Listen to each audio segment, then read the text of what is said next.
Bonjour à toutes et à tous, je suis très content de vous retrouver de nouveau sur cette chaîne et j'espère que vous allez bien. Alors dans cette vidéo sur l'ESP32, nous allons donc nous intéresser sur l'ADC de l'ESP32 avec donc MicroPython. Alors les amis, si vous êtes nouveau sur cette chaîne, n'hésitez surtout pas de vous abonner, de liker et de partager la vidéo. Et aussi un grand merci à vous qui me suivez et qui êtes abonnés donc à ma chaîne. Alors, comme je disais tantôt, on va donc s'intéresser donc à utiliser les broches analogiques au niveau donc de l'ESP32. Et donc ici, nous avons donc le schéma de montage que nous allons donc utiliser pour cette vidéo. Alors, le programme que nous allons donc écrire ici va donc consister à gérer la luminosité d'une LED à partir du bouton poussoir. Et bien évidemment, on peut donc faire plusieurs choses avec. Je vais juste prendre un exemple simple. Donc, c'est un exemple simple ici, juste un cas d'utilisation pour vous permettre donc de comprendre comment lire les valeurs analogiques au niveau de notre broche ESP32. Et donc, en ce qui concerne le ESP32, il a donc deux ADC. Donc, ce sont donc les pins analogiques. Donc, il y en a deux ici. Donc, on a l'ADC2 qui a donc des pins 0, 2 et ainsi de suite jusqu'à 27. Ce sont donc des pins qui sont mentionnés ici. Et on a l'ADC1 ici.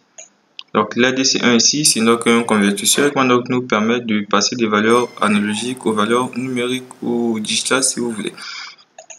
Donc ici, l'ADC1 est donc relié au Wi-Fi. Lorsqu'on active donc le Wi-Fi, on ne pourra plus utiliser l'ADC2 plutôt, j'allais dire. On ne pourra plus l'utiliser. Et donc c'est donc le Wi-Fi qui va donc l'utiliser. Donc c'est utilisé lorsque le Wi-Fi n'est pas actif. Et ici, c'est donc l'ADC1 qu'on peut donc utiliser. Et aussi, il y a des pins analogiques qui ne sont pas, qu'on ne peut plutôt pas utiliser librement. Donc pour ça, je vous recommande fortement de regarder la documentation au niveau des pins de l'ESP32. Ça vous donnera vraiment des informations très précises. Et donc on a vu aussi à voir comment utiliser des pins comme étant des entrées-sorties, des PWM et ainsi de suite. Et donc dans cette vidéo, on aura donc besoin de tout ça vu qu'on va donc contrôler la luminosité à partir d'un bouton poussoir. Raison pour laquelle on va donc inclure tous ces sous-modules de machine. Donc ici, pour notre vidéo, ici, le nouveau sous-module qu'on va donc apprendre, c'est l'ADC. Et donc cette partie, je pense qu'on avait déjà eu donc à le voir. On va donc configurer le pin au niveau duquel on va donc connecter notre LED comme étant donc un pin PWM. Pour cela, on va donc créer donc un objet appelé LED qui sera donc un objet de type PWM. Donc voilà, donc on lui renvoie donc le pin et au niveau du pin, vous remarquez bien par rapport à la vidéo précédente, je n'ai pas eu à signaler si c'est input ou output. Et donc la sous-classe donc PWM va donc se charger de le faire. Et donc une fois fait, je définis donc la fréquence et je définis le cycle ici. Donc le cycle par défaut c'est à 500. Et si vous avez donc eu à suivre la vidéo précédente, donc les pins PWM au niveau donc de l'ESP, au niveau donc plutôt de MicroPython, ont une résolution donc de 10 bits. Donc la largeur d'impulsion est haute à une résolution de 10 bits, ce qui va dire que les valeurs du cycle vont varier entre 0 et 1023. Donc j'ai déjà parlé de ça dans la vidéo précédente, vous pouvez donc y regarder pour plus d'éclaircissements.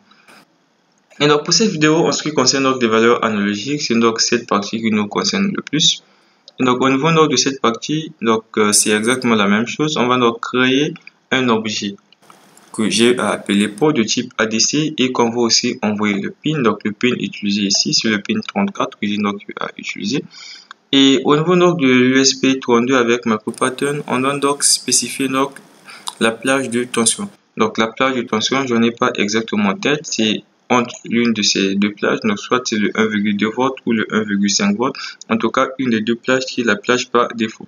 Et donc l'ESP32 ici avec la carte Arduino, c'est vraiment très différent. Donc la carte Arduino fonctionne donc avec une tension interne de 5 volts. Par contre, le SP32 a une tension de fonctionnement interne de 3,3 volts. Donc ce qui va dire que lorsqu'on va donc envoyer du courant, que ce soit au niveau donc, de nos pins analogiques pour les lier comme étant des entrées, ou encore de nos broches analogiques. Donc je pense que j'ai eu à mélanger les choses. J'allais dire donc, au niveau de nos pins digitales ou encore au niveau de nos pins analogiques. On doit donc se rassurer que la tension envoyée ne doit pas dépasser 3,3 volts. Donc, il y a d'autres méthodes qui sont là. Par exemple, envoyer une tension de 5 volts. Mais pour ça, on va donc utiliser par exemple un point diviseur de tension de telle sorte que la carte USB ne puisse recevoir que du 3 volts. Mais nous n'en sommes pas là. Donc, dans le montage qu'on a eu à faire, si vous remarquez, le potentiomètre est donc connecté donc au 3,3 volts. Donc là, on est sûr et certain qu'on va donc envoyer au niveau de notre ESP32 du 3,3 volts. Donc, on a donc spécifié donc la plage de tension de référence. Donc, pour le faire, il y a des constantes qui sont là, les différentes plages de tension possibles sont là. Donc, pour le faire, donc pour les activer, on a donc ces constantes qu'il faut donc faire appel. Donc, lorsqu'on fait appel à ces constantes, c'est pour définir des plages de tension qu'on veut donc utiliser. Donc, dans notre cas, on va utiliser donc le 3,3 volts plutôt. Voilà pourquoi on a donc eu à prendre ceci. Et donc, en ce qui concerne la largeur d'impulsion, donc de nos ports analogiques, la largeur d'impulsion par défaut est donc de 12 bits, mais c'est réglable.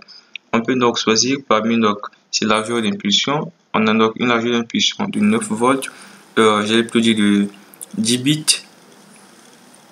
de 9 bits, de 10 bits, de 11 bits et de 12 bits. Donc lorsque ça a 9 bits, ça va donc de 0 à, les valeurs varient de 0 à 511. Lorsque c'est de 10 bits comme sur l'Arduino, ça varie de 0 à 1023, 11 bits varient donc de 0 à 2037 et 12 bits varient donc de 0 à 4425. Et donc nous, dans ce programme, on va donc prendre une plage de résolution donc du signal de 0 à 1023. Voilà pourquoi on va donc écrire ceci. Donc prendre donc cette constante. Et pour le faire, on va donc faire appel à cette fonction. Donc cette fonction va donc nous permettre de choisir donc la largeur de résolution donc de notre signal. Donc si vous remarquez, c'est assez simple. Donc à ce niveau, on a donc eu à configurer notre pin comme étant une entrée analogique.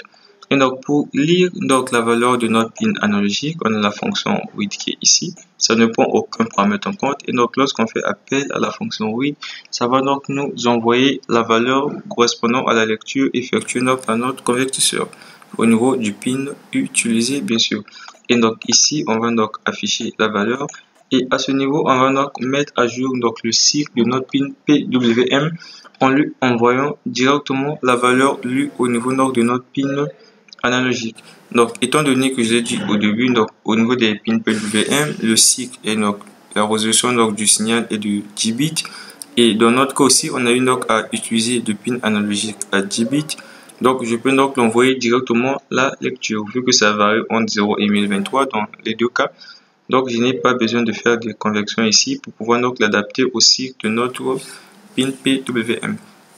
Et donc, ici, le programme va donc consister donc à allumer, donc gérer ou contrôler l'allumage de notre lampe. Une fois qu'on déplace donc notre curseur, le curseur de notre potentiomètre, la luminosité va augmenter ou déplacer selon la position dans laquelle on déplace notre curseur. Et ici, on a donc un temps d'attente de 100 millisecondes. Donc voilà en gros en ce qui concerne donc cette vidéo. J'espère que en suivant donc cette vidéo, vous maîtrisez maintenant comment utiliser donc les broches de l'Arduino, les broches plutôt de notre ESP32, pardon, vu que je suis tellement trop habitué à coder sur l'Arduino. Comment donc les utiliser comme étant donc des pins analogiques. Et donc je vais donc envoyer donc le programme au niveau donc de la carte USB. Donc je peux cliquer directement ici pour exécuter le programme, tout comme je peux le stocker d'abord dans la carte de telle sorte que lorsque je viens donc le mettre hors tension et le mettre de nouveau sous tension, que le programme soit stocké donc dans sa mémoire. Donc pour ça, je clique donc sur fichier. Donc ça a déjà été connecté. Voilà pour voir que dans toutes les vidéos que je réalise, je reviens plus sur les réglages et autres. C'est parce que j'ai déjà eu à le faire au niveau donc de la première vidéo. Et donc si vous n'avez pas eu à suivre les premières vidéos, je vous recommande fortement de les suivre au cas où vous avez donc des difficultés. Donc je clique sur cet onglet. Ça va donc m'afficher les dossiers, donc le programme au niveau donc de mon ESP. Donc ici il y a une erreur. Je ne sais pas pourquoi, je vais juste recliquer. Et voilà, donc lorsque je reclique, c'est bon. Donc ici, on a donc les fichiers au niveau donc de notre ESP32. Et ici, on a les fichiers au niveau donc de notre système, donc notre ordinateur. Donc ce fichier ici, c'est ce fichier que vous voyez donc à ce niveau, c'est ce fichier-là. Et ici, c'est le fichier, le programme au niveau de notre ESP32. Et donc, je vais donc le mettre à jour en le déplaçant simplement. Je clique et je déplace. Je vais donc écraser l'ancien programme et le sauvegarder par le nouveau. Et donc, une fois fait, si je viens donc lancer le programme au niveau donc de mon ESP32, je clique sur Enable. Donc, pour recommencer le programme, c'est écrit EN dessus. Lorsque je vais cliquer dessus, ça va donc me permettre de lancer le fichier que je viens donc d'enregistrer dans sa mémoire. Donc Donc, je vais fermer cela. Et donc, une fois fait, je vais donc lancer pour vous permettre donc de voir ce que fait mon programme. Et je laisserai donc la vidéo pour vous permettre donc de suivre. Et donc, lorsque je déplace donc mon curseur, les valeurs doivent changer.